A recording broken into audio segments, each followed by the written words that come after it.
Hello, everybody. Hey, welcome. What about a really amazing night that these guys arranged for us? This is our first major event here at AVA since we closed on March 18th, 2020.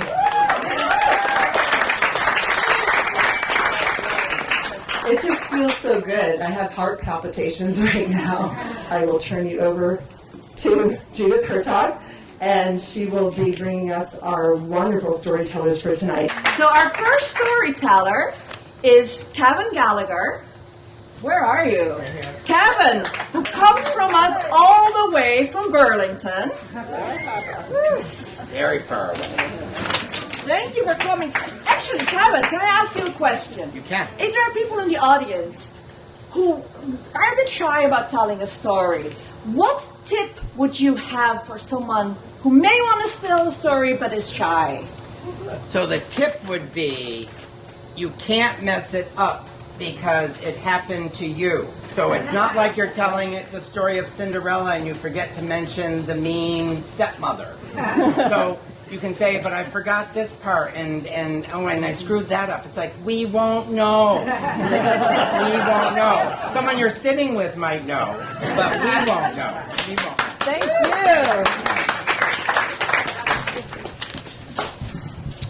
So what exactly is the purpose of middle school?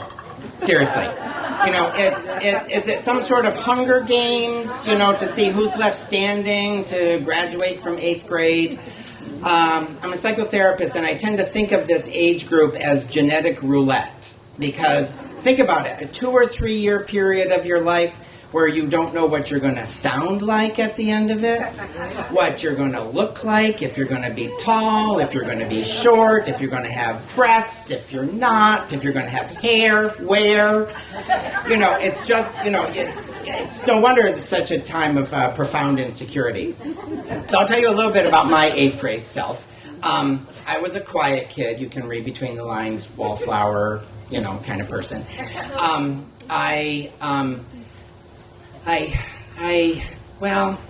I was sort of round and soft, I guess would be how I describe my body.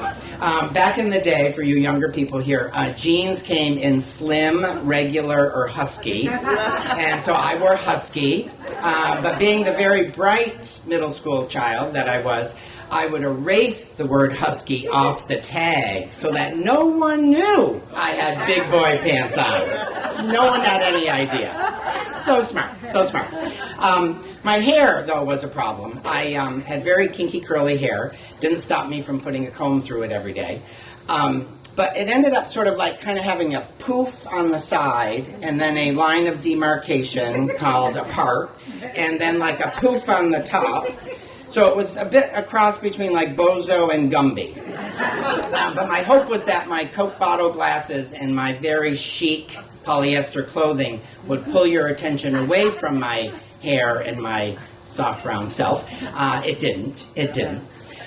But you can, as you can probably like guess, I was sort of kind of a nerdy kid. I didn't really have a lot of friends. I spent a lot of time at the library, so books were my friends and the characters in the books were my friends.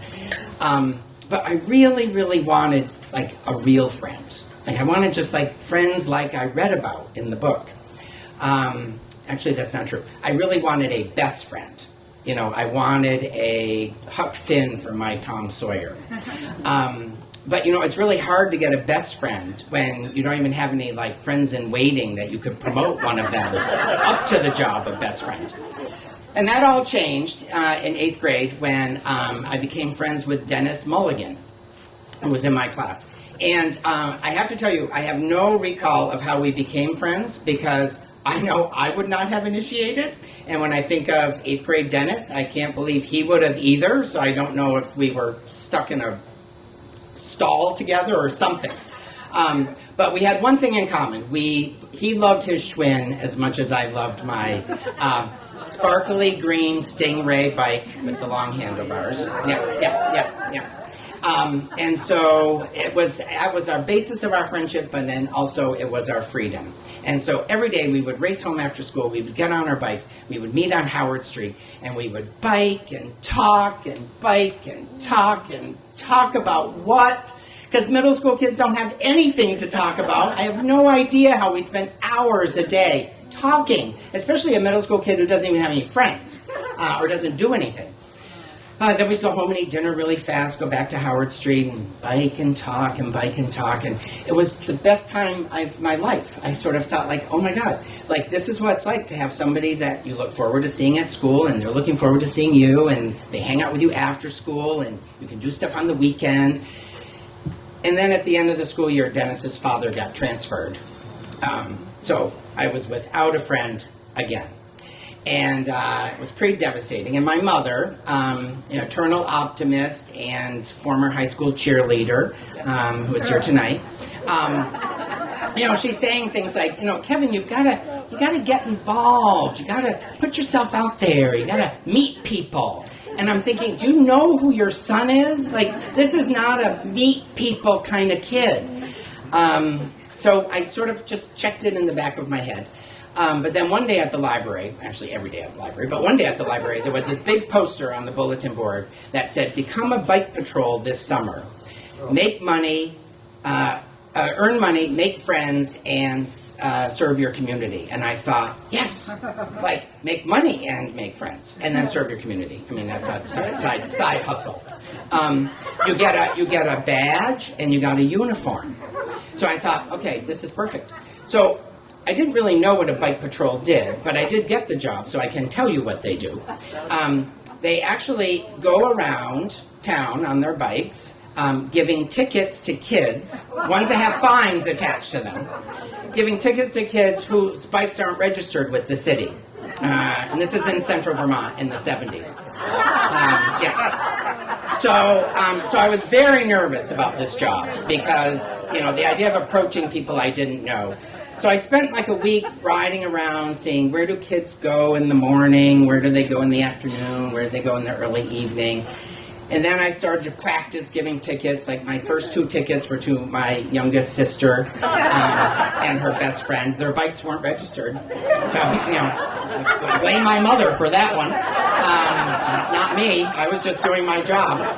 And they were 7 at the time, and not very happy. But, there's sibling rivalry in all families. But then I had to really kind of do it with big kids. And so one day I go to this particular park, and there were a whole bunch of high school kids sitting on a picnic table, drinking and smoking. And all their bikes were in the rack, and I go over, and none of the bikes, unfortunately, were registered. So I start walking slowly to the picnic table, taking out my citation book, getting ready to write tickets. And it never occurred to me on this day that I would get beaten up. Like, this seemed like a really odd response from a group of high school boys who clearly knew they were riding their bikes against the law. So, but, my resolve was, still intact. I still wanted to serve my community and make friends and make money. But it got harder. Like, I was amazed at how many people beat you up when you give them a ticket. They're very unpopular. Or people, like, throwing things out of their car windows at me, like soda cans and cigarette butts and the things that people would yell to me, adults. And I didn't give that many adults tickets because they didn't ride their bikes a lot in the 70s. But they would swear at me, and I just sort of thought, like, okay, I am quite sure the mayor makes much more money than I do and does not have to put up with this kind of stuff. I bet he hasn't even gotten beat up yet this week. Well, somewhere around mid-July, unfortunately, I don't know how it happened, my bike was stolen. Go figure. So I had to go on foot patrol, which is hard because one of the things that's nice about a bike is when you hand the ticket over, it's nice to be able to get on a bike and flee, But when you're sort of round and soft and you waddle away, I guess you're more prey for the ticket holder at that point. But I quit in the beginning of August, and my worst fear, I'm going to start high school with no friends. It seemed like just a terrible way to start school. And it actually was a very hard way to start school, because when you look like me and you're a freshman, you don't blend. You know, you stick out. And my mother, again, the cheerleader, you know, why don't you try out for a play? Why don't you join a team? Why don't you, you know, join a club? And you know, the thing about middle school age is that there's no end to how many times you're willing to make the same mistakes over and over, again and again. And so I took some of her advice, and I actually made friends in high school and had a pretty good high school experience. I still got beat up a lot, but that was for being gay, which I expected that. I just didn't expect getting beat up for giving tickets to people. But, you know, I have to say, if Dennis had still been around that summer, I know he would have told me, don't take this job, Kelly. Don't take this job. So whatever you do, make sure you have friends, you hold on to them, and you listen to their advice. Thank you.